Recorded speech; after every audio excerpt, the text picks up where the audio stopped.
Today, there lives a troubled group of people known as TIs, or Targeted Individuals. These people live across the world, with a good majority living in the United States, the United Kingdom, and multiple countries in Asia. Targeted individuals live such a worrisome and anxious life because they believe someone, or something, may be trying to follow them and watch over their every move. Targeted individuals themselves call this touchless torture, and even claim to have implants throughout their body that are used to control them. While this may seem like some type of mass hysteria, some would claim differently. Most targeted individuals claim knowing and experiencing stuff at a young age.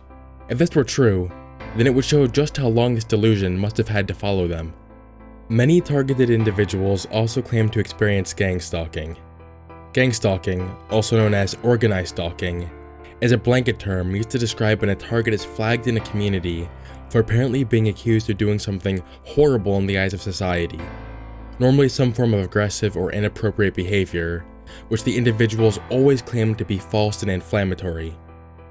This gang stalking usually happens often and follows individuals around for years at a time, from moving to job changes and even casual visits like vacations. Another odd phenomenon a majority of targeted individuals experience is called electronic harassment, which something called voice to skull or V2K is a form of. On the official Targeted Individuals of Canada site, voice to skull is described as the transmission of voice or any other audible or subliminal sound directly into the hearing sense of the mind control victim. This is sometimes done around the clock and can be one of the most severe forms of torture. And as it turns out, the targeted individual community points this new technology to being created by Dr. Joseph C. Sharp. In the early 1960s through the late 1970s, while working at the Walter Reed Army Institute of Research, Dr. Sharp apparently created the technology that is now used today to harass these targeted individuals. However, this information about him creating these things cannot be proven to be true. Similarly, with the voice-to-skull activity many claim to experience, this could just be some form of mental illness such as schizophrenia, OCD, psychosis, and bipolar disorder. And they might just be trying to validate what they experience without using mental illness or sickness as a probable cause. This could also be mass hysteria in action. I mean, think about it. A large number of people experience a slightly similar odd phenomena, but refuse to believe themselves to be the cause, so they search for a reason and find one. One reason why many people believe this to be true is because electronic harassment has reportedly affected multiple seemingly innocent people and made them become complete insane monsters.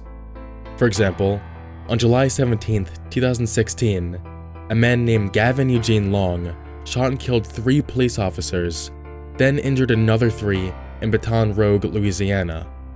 Gavin believed in many conspiracy theories and even belonged to an anti-government movement group.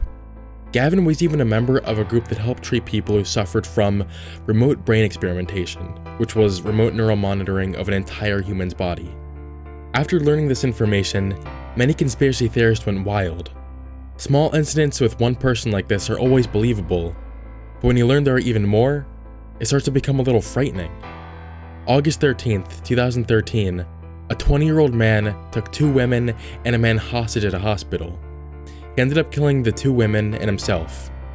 Further investigation included facts like him accusing his ex-girlfriend of planting a microphone chip into his head.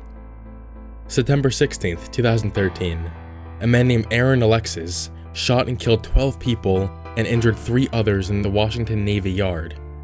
After being killed by responding officers, the FBI discovered that he believed he was being controlled or influenced by extremely low-frequency electromagnetic waves.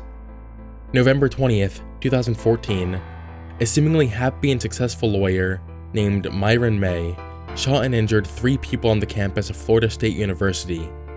He feared that the US government had been spying on him and planned to use a direct energy weapon to hurt him. And finally, on February 20th, 2016, an Uber driver in Michigan, Jason Brian Dalton, shot and killed 6 people and injured 2 others in a deadly shooting that he blamed on the actual Uber app, claiming it resembled the devil. As I'm sure you can pick apart, there have been a lot of people that claim this stuff to be the cause of their madness, and with the communities growing every day, it'd be no surprise if more people like these existed and did similar horrible acts. Normal individuals like ourselves may truly never know the full pain and suffering targeted individuals go through. Whether what they tell is truth simply being covered up by the government, mental illness, or a type of full-form mass hysteria, what they have experienced and still are experiencing is truly unique, and hopefully they'll get the mental help they need. Thank you for watching, and I will see you on the flip side.